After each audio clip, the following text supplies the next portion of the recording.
Ms. Garbarino, you are suing Mr. Rosas Jr.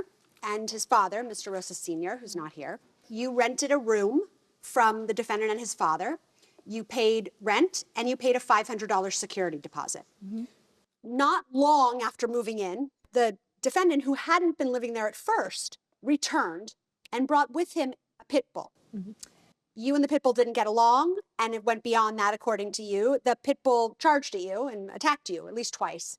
You said, I don't feel safe living here. I need to vacate immediately. You told them, and you left within a couple of weeks, and you asked for your security deposit back.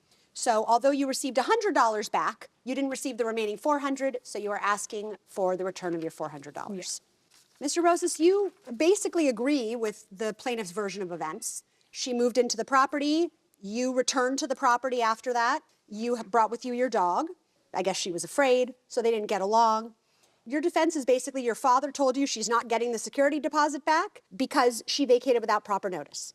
Although you did return $100 because you said you felt bad for her, and so you gave her the $100 back. Yeah, she called me. All right, hold on, I'm gonna get there. All right, Ms. Garbarino, you told us in your complaint that you found a room to rent on Spare Rooms. Yeah. Okay, tell me about that. That's an app I don't know of. Yeah, so it's basically an app where you could find rooms for rent, either short-term or like sign a lease. I needed something short-term because I was waiting out for my friend's lease to end so we could get an apartment together. Did you sign a lease? I didn't sign a lease, no. Okay, so you were looking for a room to rent for just a couple of months? Yeah, and the reason why I wanted to move was because my mom was gonna start charging me rent. All right, so you needed a place to stay to hold you over for a few months? Yeah. Okay, Mr. Rosas, you were living at the time, or you were not living at the time, but you were renting a large house with many rooms in it, correct? From a third party? Yeah, like I was living there. When I was living there, I didn't know her.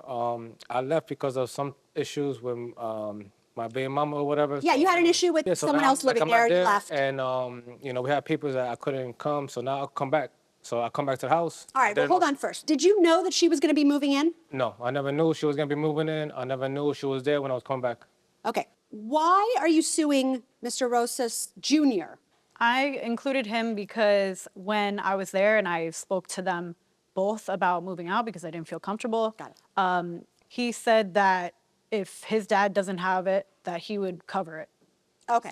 So the person you originally made the deal with was his father, correct? Yeah. And he was also included on the lawsuit? Yeah. All right. And Mr. Rosas, do you know what her agreement with your father was when she moved in? I have no idea whatever agreement, so I come back because I could come back. You know, all right, that's a problem for us because your father's the one with that information and he's not here.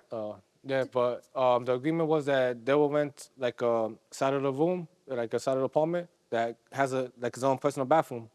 So I don't know what happened, but like. So she was renting a bedroom and a bathroom? Yeah, like I don't know the whole story, but like I know she was paying like $1,000 for that.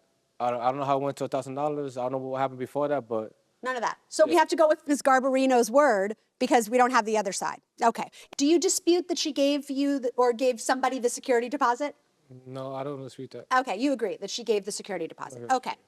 So you lived there, Ms. Garbarino, for a little while without incident. Is that correct? Very short period of time. Yeah. Okay. About how long before an issue arose?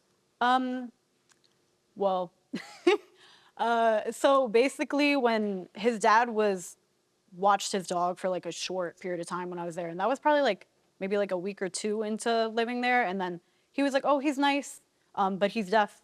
So I'm a dog groomer. I'm very good with dogs. So it's like I've never had an issue with dogs. But do you work with pit bulls? Yeah, I've worked with all types of dogs.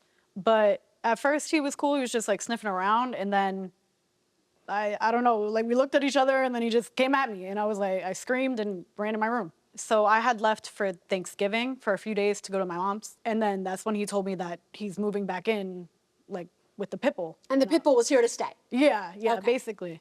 So I walked in and then I saw I just turned the key and I guess the pit bull was there in the kitchen. And then he started coming at me again. I ran out. So you had basically only been there at that point for a month? Yeah. Less than, right? Less okay, because you moved in on the 1st of November or October 31st? I moved in like November 3rd actually, but I gave him the money October 31st or November 1st. Okay, so it hadn't even been a full month yet. Okay.